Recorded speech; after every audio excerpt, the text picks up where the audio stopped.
Hi, madlang people! May nabili akong kamatis. Ang mura nito, 10 pesos lang. Oh. Ang dami, no? 10 pesos. Oh. Dun sa daanan kasi dun sa may harvestan ng mga gulay.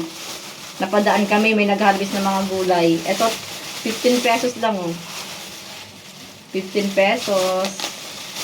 Hindi na masama. Ito, malupit. 4 pesos. 4 pesos lang siya. Ang dami, no? Oh, 4 pesos. Ah, di ba? 4 pesos lang yan. Lagay ko sa rep para di ba agad masira. Tapos, eto 20 pesos. Kalabasa, 20 pesos siya. Di ba? Mura na yan siya. Tapos, nakabili din akong isda, 100 pesos. Ang dami na. Pag dumadayo ka talaga sa ibang lugar at may makita kang mga nag-harvest na gulay, dun ka makakamura. Ito nga, 10 pesos lang. 10 pesos. Pinili ko lang yung medyo ganitong kulay na siya. Hinog na siya kasi. Mas gusto ko yung ganito kasi pag kulay green pa, matigas kasi, matigas kainin. Pero ito pwede na kahit nga gisahin to, tapos lagyan ng konting bagoong, pwede na siya. O, diba? 10 pesos. 10. Tapos ito, 15.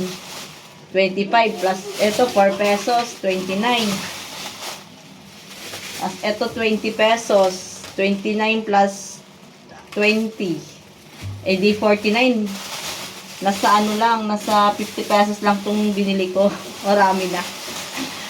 Ah, di ba? May pang-ulam na. Sa murang halaga. Tapos bumili ako ng isda ng 100. Ganito siya, oh. Marami to siya, ikinilaw namin yung iba. Tapos yung pipino, nabili ko 9 pesos lang. Ando na, ano na, nailagay na dun sa, ano, kinilaw yung pipino. Kaya, hindi ko na mapakita. Diba? Hanggang ano namin yan, 1 linggo. 1 linggong konsumo. Yun lang mga jay. Flex ko lang yung nabili kong murang gulay. Marami pang mga murang gulay doon na harvest nila eh. Kaso hindi na ako masyadong bumili na marami at baka masira lang din, hindi agad maluluto. Kaya yun lang din ang aking binili. Ingat ka ha. Ah, di ba? Ingat ka. Bye-bye. Mabuti na din ng 3 minutes. Konti na lang oh.